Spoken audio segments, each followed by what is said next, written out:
चल चल, राधा मिस पालमपुर चुनी गई है। बजाओ बजाओ। अरे अपनी राधा मिस पालमपुर चुनी गई है। Miss Palampur, miss Palampur, miss Palampur. आप लोगों को भी बधाई हो। अरे मुंह मीठा कराओ भाई, मुंह मीठा कराओ। कैसे ठुमक ठुमक के चलती है? आप भी मुंह मीठा अरे लाइए लाइए, राधा मिस पालमपुर चुनी गई है। हाँ, जबलपुर चली गई। पण क्यों? बड़ी खूबसूरत है चौधरी साहब। 125 गांव से भी ज्यादा लोग आए थे, मालूम है? चौधरी साहब राधा नजर नहीं आ रही। अरे यहीं गई तो थी, कहाँ चली गई? राधा, ओ राधा।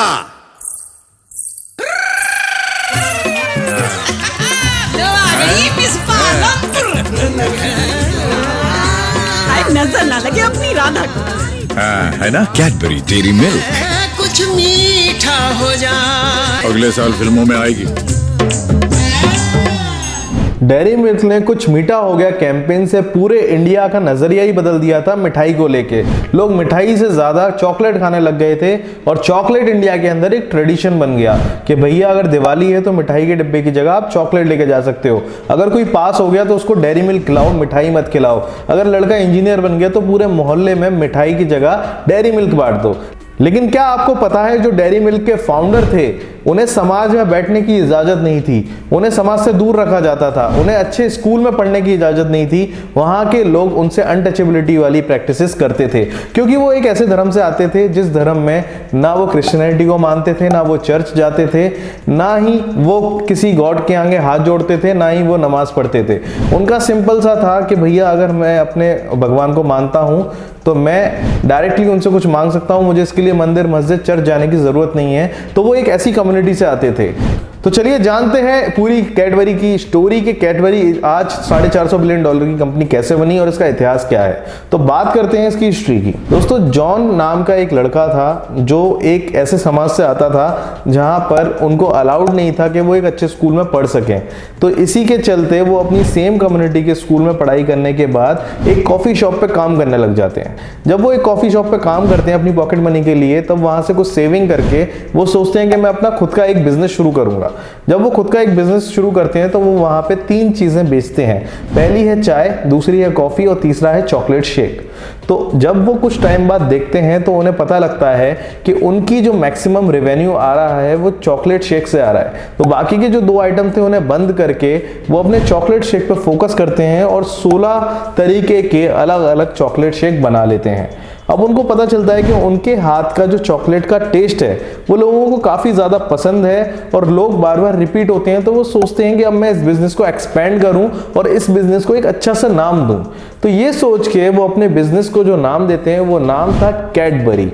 और कैडबरी के अंदर वो अपने भाई को भी साथ जोड़ लेते हैं और मिलके दोनों एक बहुत ही बड़ा वेयर हाउस लेते हैं और उस वेयर हाउस में अपना काम शुरू करते हैं। तो जॉन प्लस बेंजामिन इन दोनों की एक पार्टनरशिप होती है जिस पार्टनरशिप के अंदर एक बहुत बड़े वेयर हाउस के अंदर ये काम करने लग जाते हैं और अपने प्रोडक्ट इंग्लैंड के अंदर सर्व करना शुरू कर देते हैं। बेसिकली ये बर्मिंघम से थे तो वहाँ पे ये अपने प्रोडक्ट सर्व करते हैं और इनके प्रोडक्ट पे बहुत ही अच्छा रिस्पॉन्स देखने को मिलता है। तो वहाँ की जो क्वीन थी, क्वीन विक्टोरिया, वो इन्हें एक सर्टिफिकेट देती है और उस सर्टिफिकेट का मतलब ये होता है कि अब इनकी डिशेस रॉयल लोग भी खा सकते हैं क्योंकि इनका प्रोडक्ट काफ़ी रॉयल और काफ़ी प्रीमियम है। ये उनको वहाँ पे टैग मिल जाता है। तो जैसे ही उन्हें रॉयल वारंट टैग मिलता है तो वो काफ़ी ज़्यादा खुश हो जाते हैं और अपनी सर्विसेज पे बहुत ज़्यादा फोकस करने लग जाते हैं। लेकिन थोड़े समय के बाद दोनों भाइयों के अंदर बहुत ही अनसुनी बहस हो जाती है जिस बहस के चलते वो दोनों अलग हो जाते हैं। अब जैसे ही वो दोनों भाई अलग होते हैं तो उसके बाद तो उनके बेटों के हाथ में कमान आ जाती है जिसमें जॉर्ज और रिचर्ड ये दोनों अब डेयरी मिल्क को संभालते हैं।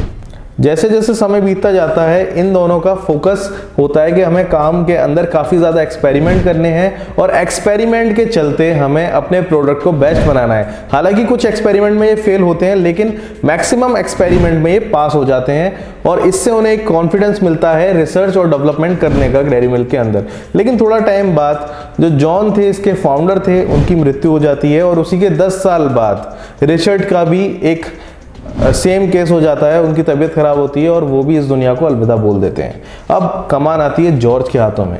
अब काफ़ी समय बीत गया, 1905 का टाइम आ गया और जॉर्ज भी लगभग बूढ़े होने लगे। तो जॉर्ज अपना एक ब्रह्मास्त्र प्रोडक्ट निकालते हैं जो प्रोडक्ट डेयरी मिल्क कंपनी के अंदर, मतलब कैडबरी कंपनी को पूरी तरीके से चेंज कर देता है और उस प्रोडक्ट का नाम होता है डेयरी मिल्क। ये क्या करते हैं, डार्क चॉकलेट को लेते हैं, साथ में शुगर लेते हैं और साथ में मिल्क लेते हैं, इन तीनों का एक मिक्सर बनाते हैं और उसको टेस्ट करके देखते हैं तो बहुत ही अमेजिंग टेस्ट आता है।